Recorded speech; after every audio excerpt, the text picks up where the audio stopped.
From the hard-sliding Univest Studios at Lehigh Valley Public Media in Bethlehem, PA, it's time for another long, loud out of chemical-free horticultural hijinks. You bet your garden. Did you ever realize how baseball and gardening follow the same timeline?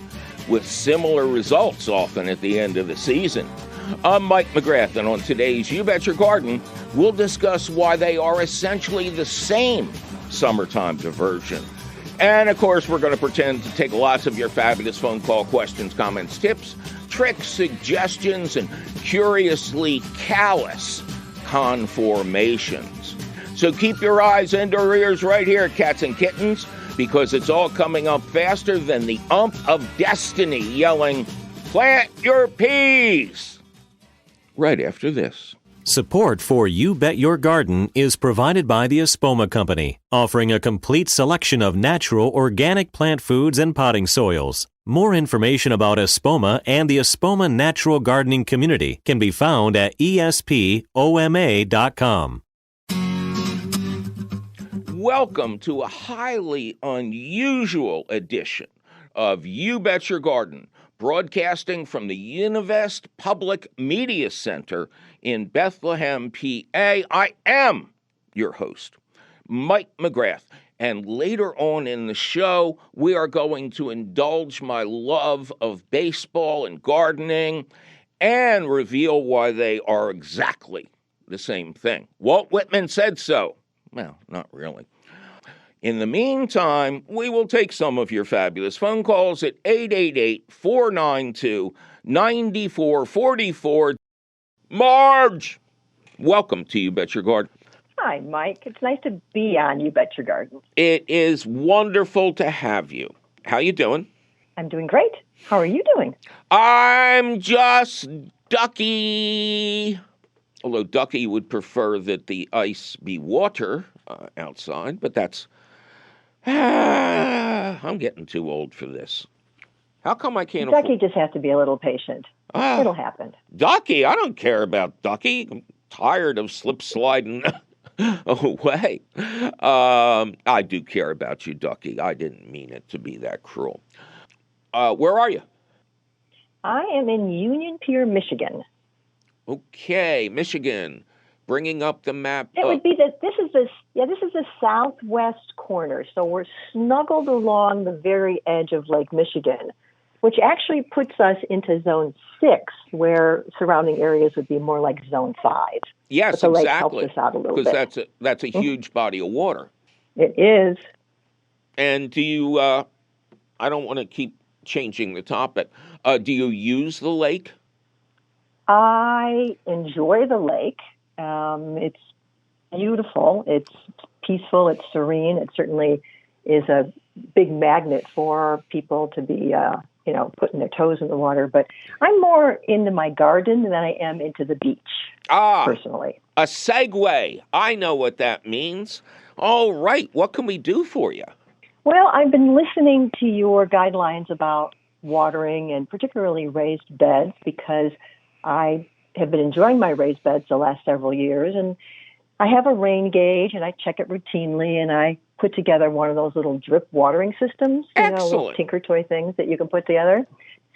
Saves a lot of time. Mm-hmm. The raised beds drain really well because I followed your formula and included 1/3 vermiculite in my mix, so they drain well. But when I'm outside and I want to start some things in the ground outside, like my lettuces, which I don't necessarily need to do inside because I do successive planting.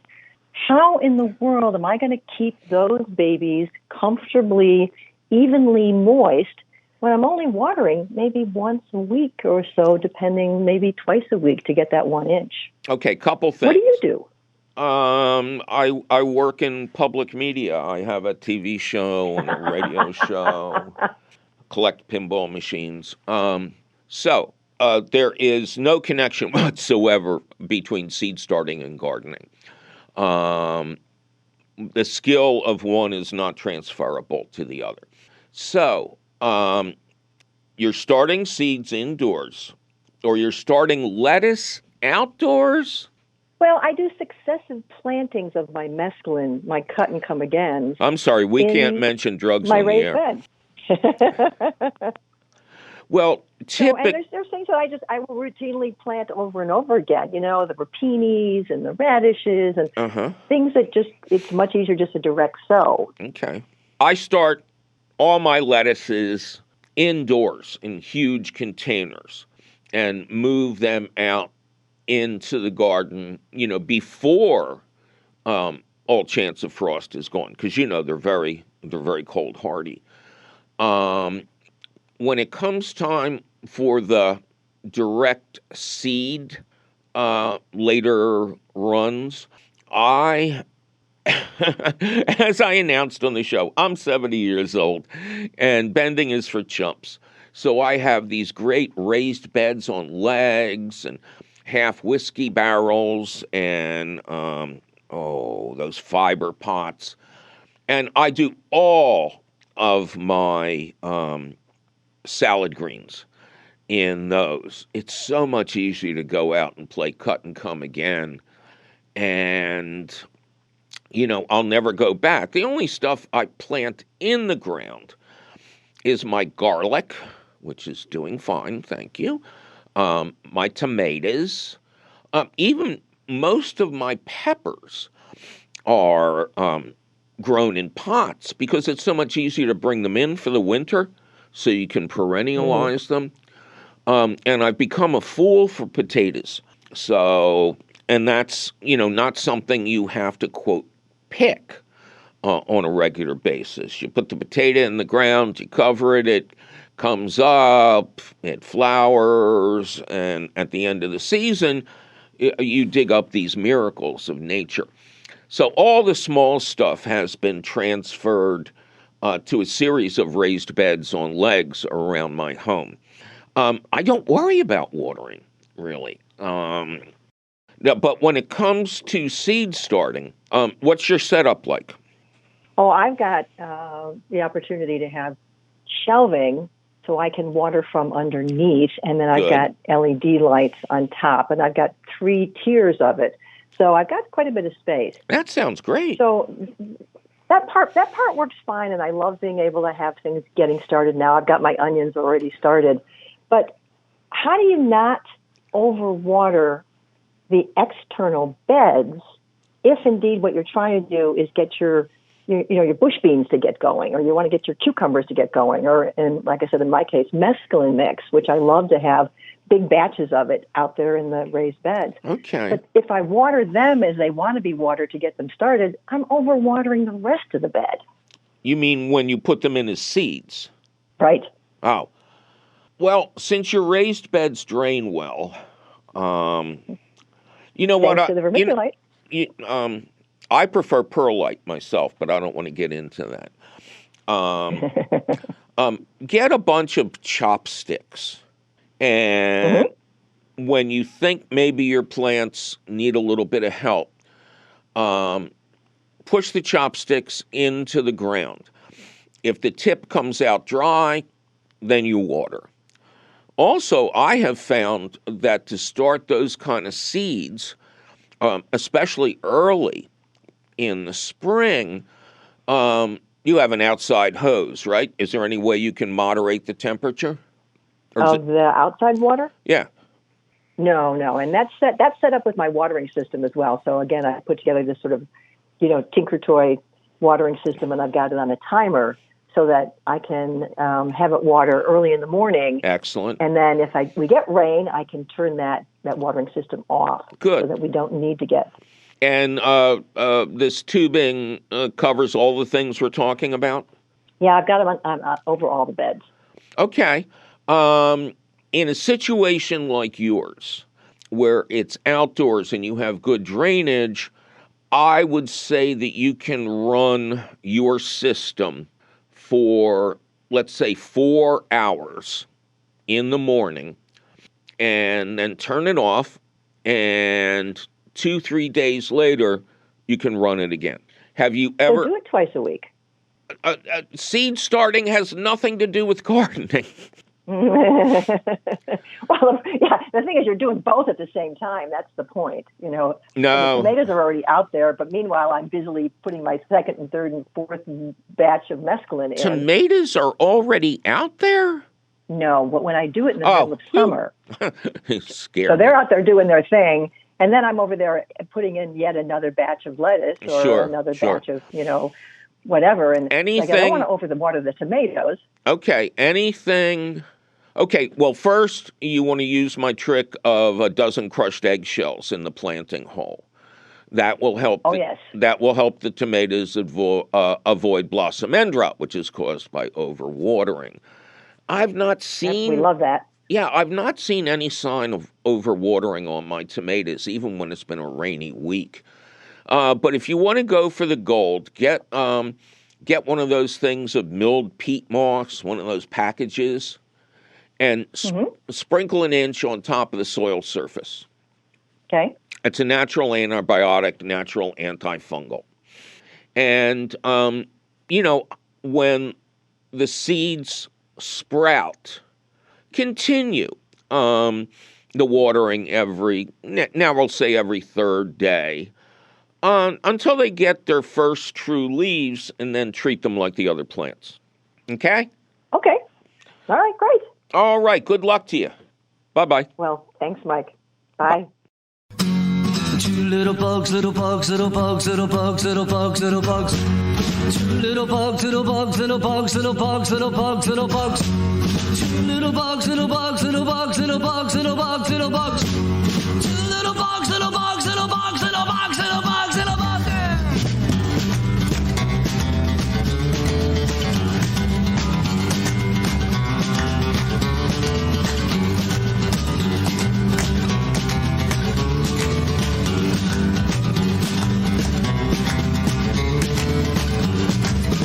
Little bug, little bug, little bug, little bug, little bug, little bug.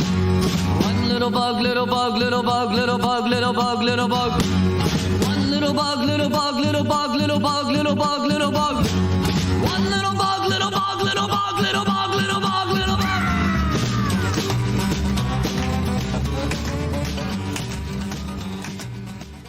Well, it's time for me to take a little break and remind everybody out there not to rush the season.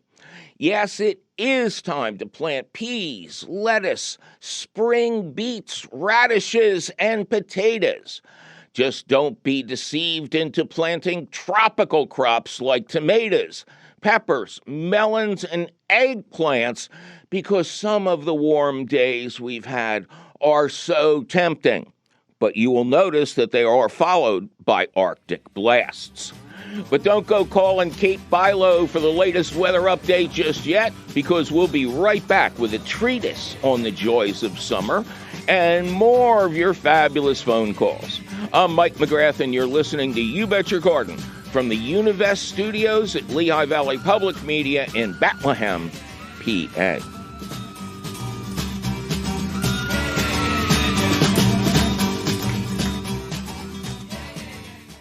Support for You Bet Your Garden is provided by the Espoma Company, offering a complete selection of natural organic plant foods and potting soils. More information about Espoma and the Espoma Natural Gardening Community can be found at espoma.com.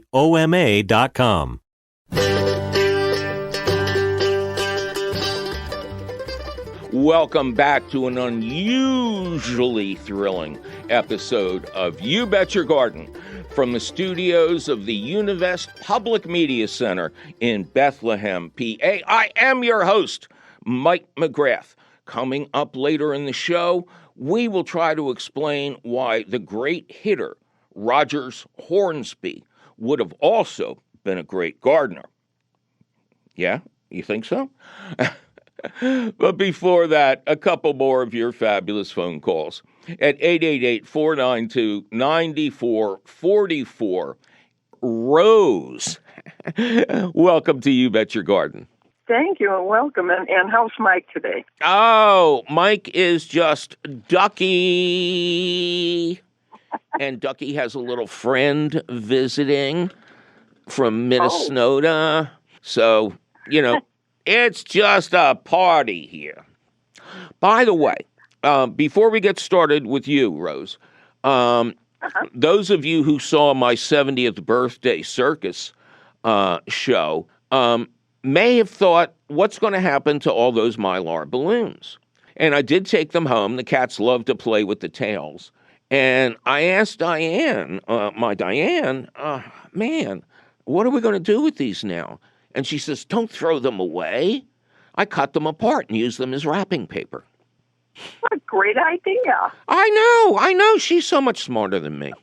That's a great idea. I'm going to remember that. Yeah. I mean, because, you let those things go and they kill sea turtles and it's a mess. But no, she's the master recycler. So, Rose, what's up? Where are you? Well, I'm in a rural area. My neighbors are cattle farmers, and we're all up against the woods, and we get a lot of deer here. And you were talking about preventing deer from coming into the garden? Yeah, Rose, what's your location? I'm located in the Ozark Mountains near Branson, and in southwest Missouri. Okay. Very good. What can we do you for? Well, I learned a lot from your program, and you had a program where you're talking about keeping the deer out of the garden. Mm-hmm. I had, a long time ago, put up the 7-foot fence around my veggie garden. I used hardwood cloth around my roses. Mm-hmm. But my heartache came in when I tried to put milkweed into my pollinator gardens, and the deer just kept coming by and chewing the tops off of the milkweed. Mm-hmm. Finally, after trying different things, I found what seems to really work here. When I needed more fencing, I pulled fencing from it is an area just north of my house where there had been a vegetable garden surrounded by what's called woven wire. And I took that, put it around my pollinator gardens, and it seems to keep the deer off. Just got an idea of what makes the difference between the woven wire and the other fence was there was a deer with her fawn had come by, and I noticed the fawn had gotten stuck in the fence. Uh-huh. And I had to take my leather gloves and my fencing tool over to release the baby. Mm-hmm. Found out all I had to do was push the fence down, and she kicked her way out, and then she turned to the right and got stuck in the fence again. Oh, yeah. And I had to repeat that. They are not God's brightest children. Okay, so there is a professional invisible deer fencing system. It was created by a guy named Benner, Benner, and he's up in the Poconos near us here. And it's 8 feet tall, and it has special stakes, and it's invisible from almost every angle. You don't see it, but it's highly effective, completely effective, I would say. Is that a modern fence? Because I have a 7-foot-high, almost invisible, very tough fence going around my vegetable garden. Right. And is that working? Excellent. Oh, good. So I also want to mention an old tactic that I haven't talked about for a while. You know what corrugated metal is like, right? Yes. Okay. Old-time farmers would surround their fields with a ring of corrugated metal. It's easy to find at scrap yards and stuff like that. And the deer would not walk across it because, it's not flat on the top. They start rolling and rocking and everything. So for people who don't want anything up in the air, so to speak, if you can position the corrugated metal, the deer will just stay away. It just makes them uncomfortable. And you might also want to look at a product called the wireless deer fence. That's a stake you put in the ground. You put a scent attractor in the top because you want the deer to come up. And then you put, I think it's 2 AA batteries in the belly of the beast. And when the deer and the fawns are starting to be active in the spring, they'll come up. They're attracted by the scent. It's the same thing hunters use. And they'll lick it, and they'll get a mild shock, and they'll run away, and they don't come back. What's the name of that again? Wireless deer fence. Gotcha. Okay? Thank you. My pleasure. That's some ideas for you, huh? That would really work. I have only one problem with what that corrugated tin, as you mentioned. We around here we call that tin roofing. Yeah. And my only drawback was that I had some on the ground, and I had to call the conservation department, and I had to get it off the ground because the snakes like to set up housekeeping under there. Well, you can't have everything. You're not supposed to be walking on it.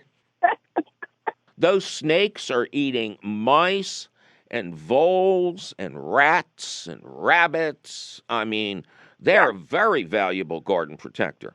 And I have such a balance here. I'm not going to take up your radio time. I have king snakes here, and they eat venomous snakes and the rodents. And I also have possums that go after that. And I have raccoons that kill yellow jackets. So I'm well set. So they tear apart the nest? Yes, they tear apart the nest. They eat the yellow jackets because that's where they get their protein.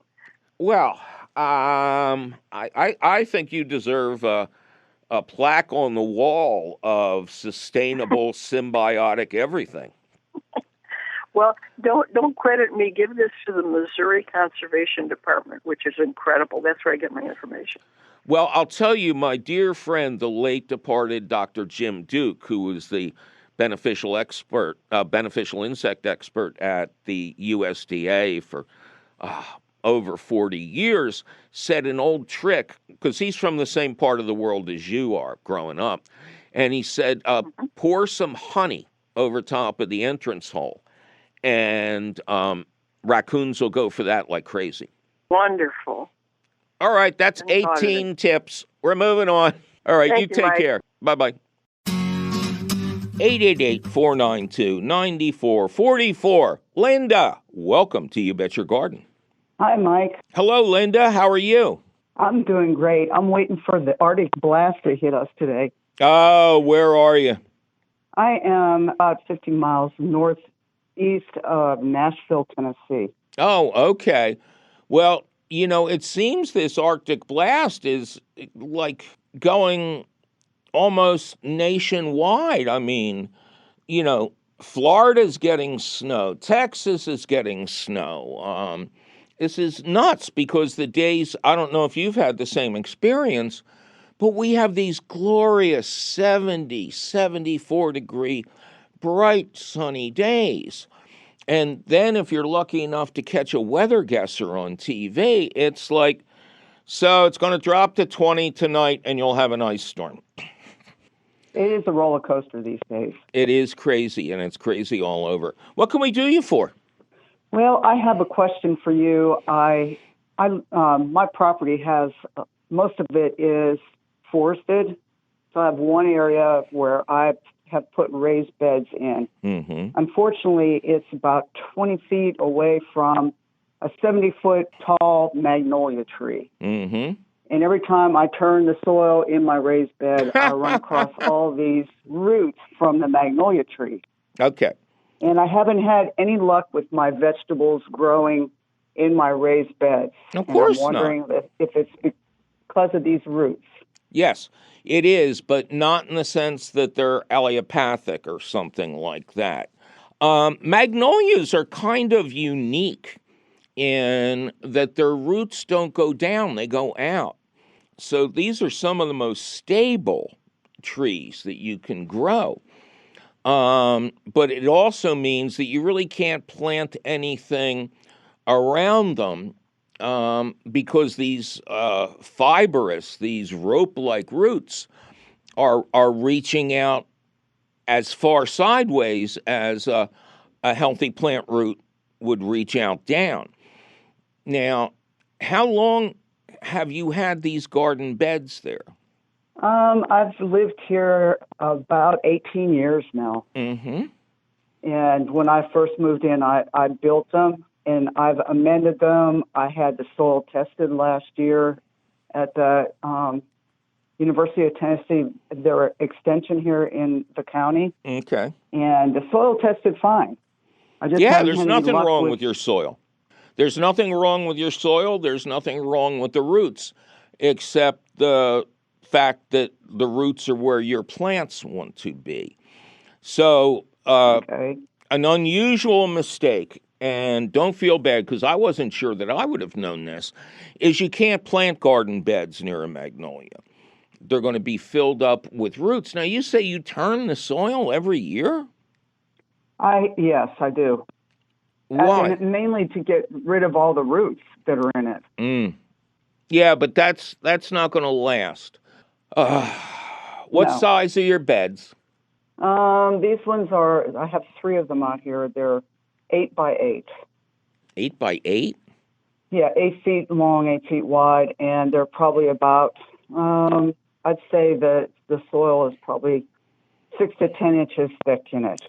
Okay, each one. 8 foot wide is not a raised bed because by definition you have to step into it. The maximum width for a good raised bed is 4 feet so that you can reach each side without stepping in. You're compressing the soil is not making things any better. Now, do you have... So I divide it with a board in the middle of each one so that I can walk across it. Okay. Okay, bridge over the River Kwai. Right.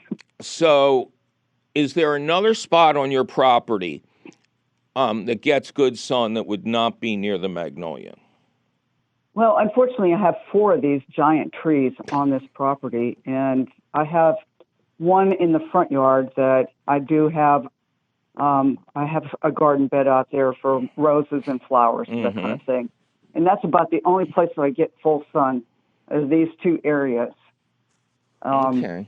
So I'm wondering if I should give up the raised bed and forget about gardening there. What are you growing? What do you want to grow? I have luck with getting beans to grow fine, but tomatoes and peppers will not produce any fruit. No, they can't get their roots in the soil. So the Okay. beans do okay already. Yes, they do. Here's what I'm suggesting. Well, you got 2 basic options. You can spend the springtime really attacking this with a chainsaw. Go around the inner parts of your garden beds and chainsaw until all the roots are out. And then what you would do is you would invest in garden edging that you would put on the outside, drive into the outside of the raised bed frames to keep the roots from coming back in. That's an unusual answer, but I think it might be the best for you. And then fill the beds up with high quality topsoil, compost, perlite, and make sure those sneaky roots stay out of there. And you should be okay. Otherwise, you're going to have to seal off what you have and build new raised beds on top of that the roots can't get to. Gotcha. Okay. When I had my soil tested, I asked the extension person about the rooting on magnolias, and he said that they came from the same family as walnut trees. No. Okay. Oh, God. Can I ever retire? No. There's no comparison. Black walnut trees are allelopathic. They exude a substance called juglone from their roots that makes it impossible to grow tomatoes nearby. What you have is a totally different story. You have a plant that likes to spread out a mat as if it were going to welcome 40 people to the beach. So get rid of the existing roots. You'll have plenty of enough root on the other side to sustain the magnolias, but get rid of it all and then go crazy on the edging. Go as deep as you can and then fill in the beds, and one spring of heavy-duty work, and you should be back in business again. Okay. All right. Sounds good, Mike. Of course it sounds good. I said it. All right. Thank you. Sounds like a lot of work, though. Yeah, well, you could move. I've thought about that. I've thought about moving back to Pennsylvania many times. Okay. All right. Well, you make up your mind, Okay. and maybe All this right. is something you can hire a landscaper to do, to not only cut out the roots in the bed, but put in the edging. You know, I've Okay. learned long time ago, I would rather earn extra money somewhere than do this kind of stuff myself. Okay. All right. Well, I appreciate your answer. All right. Good luck. And all right. Thank you, sir. My All right. pleasure. You have a great day. You too. Bye-bye. All right. Bye-bye.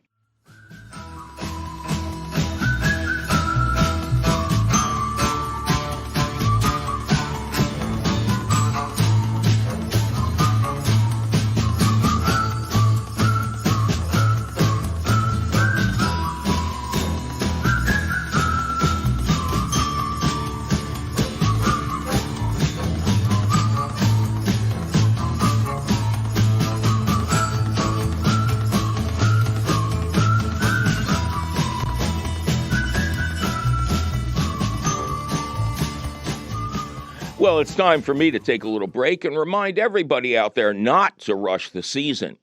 Yes, it is time to plant peas, lettuce, spring beets, radishes, and potatoes. Just don't be deceived into planting tropical crops like tomatoes, peppers, melons, and eggplants because some of the warm days we've had are so tempting. But you will notice that they are followed by Arctic blasts. But don't go calling Kate Philo for the latest weather update just yet, because we'll be right back with a treatise on the joys of summer and more of your fabulous phone calls. I'm Mike McGrath, and you're listening to You Bet Your Garden from the Univest Studios at Lehigh Valley Public Media in Bethlehem, PA.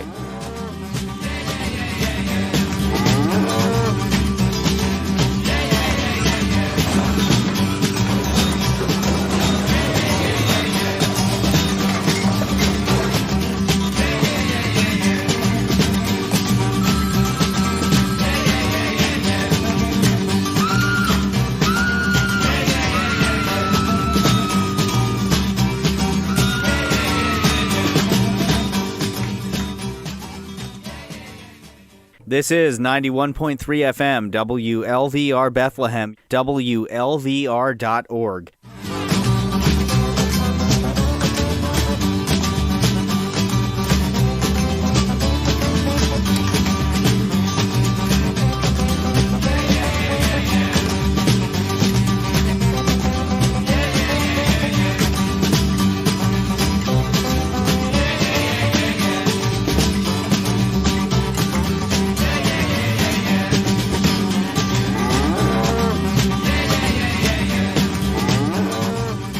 Welcome back to an unusual episode of You Bet Your Garden, broadcasting from the Univest Public Media Center in Bethlehem, PA.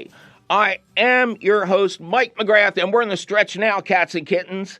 In just a little bit, we will get to our thoughtful comparison of gardening and baseball and make a case that they are essentially the same thing. All right? That's going to be fun, right? In the meantime, more of your fabulous phone calls at 888-492-9444. Roxanne, welcome to You Bet Your Garden. Hi.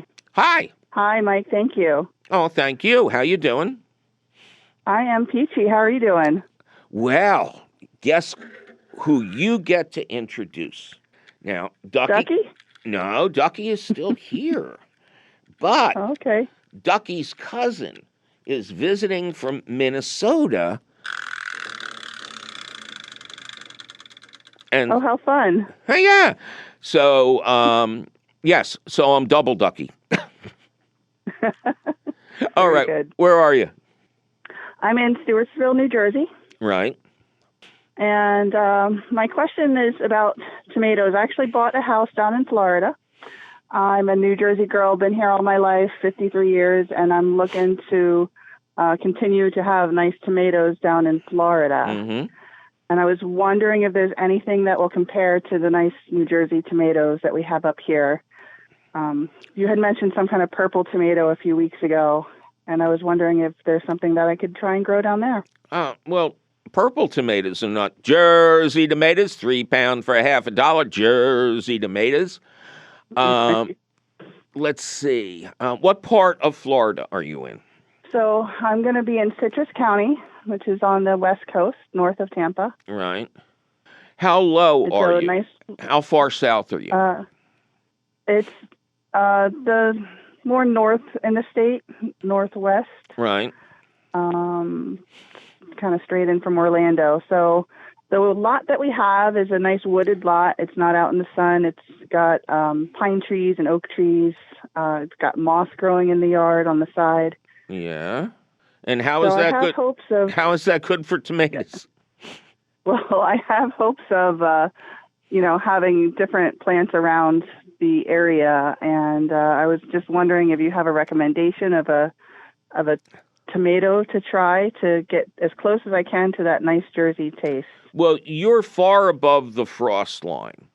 You're going to get weather. You're going to get winter to some degree. Not as much as I get, but you're in a relatively normal climate. Did anybody tell you what your USDA growing zone is? I do not know. Okay. So I'm going to recommend two things. Now, the Jersey tomato. Nobody can really agree on exactly what variety it was, but it seems likely that the seed was distributed by Heinz and Campbell's to growers in New Jersey because it was close to the factory. You don't want to travel with those tomatoes, and that tomato is called Rutgers, and that is a great all-around tomato. But many people have claimed that different varieties are Jersey tomatoes. So I want you to do two things.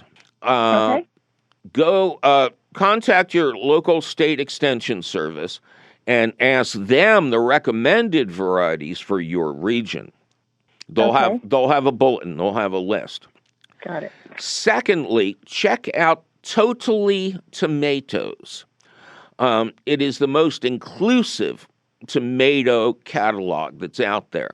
Now, I don't think you need extreme hot weather tomatoes like in Phoenix, but you want tomatoes that like it warm. And I think if you combine those two lists, take a look at what they say grow best there, and look at the catalog descriptions in Totally Tomatoes, I think you'll come up with exactly what you want. Okay, awesome. That sounds like great advice. I will do that. Thank you. Of course it's great advice. Are you kidding me? Jeez. Get him, Ducky. All right, thanks for calling. All right, thanks. Have a great day. You too. Bye-bye. And now it's time for a very unusual question of the week. There is no question. This is a scientific treatise on the combination of baseball and gardening, which we're calling Baseball is Gardening is Baseball. Now for something completely different, right? It occurred to me several years ago that two of my three passions, four if you count neon, were so intertwined that they followed the same season. Pinball, of course, has no season and was designed to help people like me relatively sane during the cold, dark season of no baseball and no tomato growing. Yeah, you can grow stuff inside, but it's not the same. Yeah, you can go to indoor heated batting cages, but that, like pinball, is just an outlet to prevent your descent into madness in the off-season. As Walt Whitman noted, voiced by Garrison Keillor in the classic Ken Burns PBS series, in our sundown perambulations of late, we have observed several parties of youngsters playing base, a game of ball. Let us go out for a while and get better air into our lungs. Let us leave our closed rooms. The game of ball is wonderful. Now, all you have to do is substitute gardening for ball, and you get let us leave our close rooms and get better air into our lungs. The game of gardening is wonderful. But both have an off season. Hall of Fame hitter Rogers Hornsby, whose modern era batting average is an astonishing 424, famously told a reporter, "You want to know what I do in the winter? I stare out the window and dream of spring." Sound familiar, gardeners? After that last desperately ripened tomato has been achieved, after the stands have been swept clean, the season is over. Then comes that most treacherous holiday of them all, Thanksgiving. I think I'll eat at Boston Market this year. Then comes the much less treacherous Christmas and a bit of peace in our lives. On second thought, I should volunteer at a homeless shelter this Thanksgiving. At least nobody's going to be arguing about when the turkey's done. Then the death march of January arrives. But in the Stygian darkness, we are already beginning our rituals. Baseball managers figure out who will make their team this year. Gardeners study seed catalogs much more diligently than any school book they claim to have read. Now the preseason begins as the seeds and contracts begin to pour in, and we are rewarded for our perilous months in limbo with the arrival of March. Spring training begins as we limber up from the off-season of darkness. Professional teams retreat to the cowardly climes of Phoenix and Florida. We plant peas, anticipating picking those peas during the month of June. Major leaguers are hoping they will perform well enough to stay with the team through June. Now, our mutual seasons are beginning. As the athletes and sandlot players loosen up and get ready for real games, we're doing bright lights, heating mats, and the same hope that we will make it to the bigs by opening day, when it's too cold to actually pretend you're having fun. Walt Whitman said to get fresh air into your lungs, not to breathe out frost. But we all share the same prayer. This will be our year. While the big leaguers pretend they're not freezing to death, blowing on their hands on May 15th, we are at a critical step in our process. Plant now in the hope of getting an early lead, or wait until the team is totally ready with no cold nights forecast in the future. What would Moneyball say? I bet you they would say to sit on your hands. At least they'll be warm that way. It's a long season, and you want to see what the youngsters can do. So put them out in the field, but hold off on your big money players. Many seasons were doomed by injuries before the end of May. The teams who slipped their stars in here and there until June were the ones that could well be playing after Halloween. For gardeners, that means testing the waters with a few disposable plants. Come on, what were you going to do with 14 Cherokee purple plants in a 9-tomato garden? If you're lucky, those rookies will thrive. If not, your superstars will be warming up to get into the game for real in June. Sweet corn, pole beans, and indeterminate tomatoes are your tall, hard-throwing outfielders. Your infield has the quick-witted ones, just begging for a bunt. Bush beans to squash to melons to hot peppers. It would make a great groundhog to make it through that line. And now we hit the middle of the season. Spring training is over. The first month is behind us. Nobody anywhere wants to be inside. We get enough of that in January. Now the playing is fast. It's a low humidity 80-degree day on a mid-season Sunday. Everything is possible. Say your infielder tears his ACL. A helpful gardener weeds out the zucchini. No problem. This is why benches exist. Anxious players praying to get into the game. And if you're like me, you also have a bench full of replacement plants in the event of a hailstorm. Injuries are going to happen. It's part of the game. Be prepared. Most seasons progress to a sad, inevitable outcome.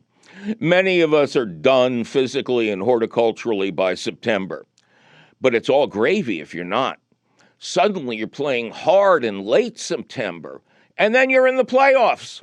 And if you're still standing in October, you could win it all. And if not, I think you all know what's coming next. All together now, there's always next year.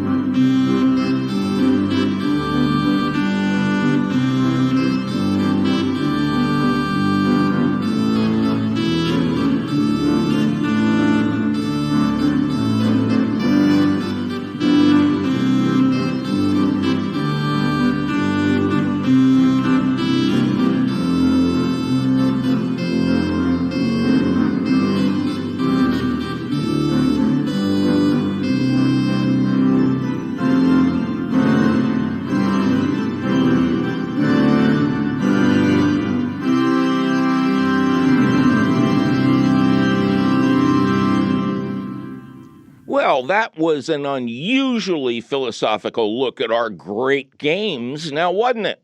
Luckily for you can read this masterpiece over at your leisure or your leisure, because the question of the week appears in print at the Gardens Alive website. Just click the link for the question of the week at our website, which is still and will forever be youbetyourgarden.org. Gardens Alive supports the You Bet Your Garden question of the week, and you'll always find the latest question of the week at the Gardens Alive website. Yikes, my producer is threatening to call me for a balk if I don't get out of the studio. We must be out of time, or the ump must be hard of sight. But you can call us anytime at 888-492-9444. Or, yes, send us your email. You're tired, you're poor, your wretched refuse of words teeming towards our garden shore at YBYG@WLVT.org. Now, I got to say this. At least half of the emails we get don't have a location. So then we got to get back to you. What's your location? And then we get an email that says Los Angeles, without the old question. So do us all a favor. Include your location. You'll find all of our contact information, plus answers to your garden questions, audio of this show, video of this show, audio and video of recent shows, informative details about my upcoming live events, and links to our internationally renowned podcast. It's all at youbetyourgarden.org. You Bet Your Garden is a half-hour public television show, an hour-long public radio show, and podcast, all produced and delivered to you weekly by the Univest Studios at Lehigh Valley Public Media in Bethlehem, PA. Our radio show is distributed by PRX, the Public Radio Exchange. You Bet Your Garden was created by Mike McGrath. Mike McGrath was created when he watched the film Plan 9 from Outer Space too many times in a row without a break. Ken Queter plays our theme song. Our Chief Content Officer is Yoni Greenbaum. Our Angel of the Airways is Christine Dempsey. Our engineer is cheerful Charlie Sarah. Our social media director is Amanda Northleaf. Check out her fine work and ponder lots of pretty pictures At the You Bet Your Garden Facebook page, our peerless princess of profound production is Teresa Radke. Our audio editor is the lovely Jonas Bowen. Our video editor is judicious Jake Boyer. Our harassed and harried director is Javier Diaz. Our usual gang of idiots generally include Zach the Tactless Nesky, the long-lost Eric Werner, Jacob Morris, and Rex the Wonder Dog. Were you intrigued by our conversation about the Royal Horticultural Society deciding that slugs and snails were not pests? So when you go to that fabulous website, what's the name again? youbetyourgarden.org, we'll have a link to the report up there. We'll also put it up on our Facebook page. Our beloved and beleaguered CEO Tim Fallon refuses to answer when asked if he doubled for Tor Johnson in Plan 9 from Outer Space. Mike McGrath, however, acknowledges that he tried to fit into Vampira's dress. I'm that host, Mike McGrath, and if the folks on the second floor keep not catching on, I'll see you again next week.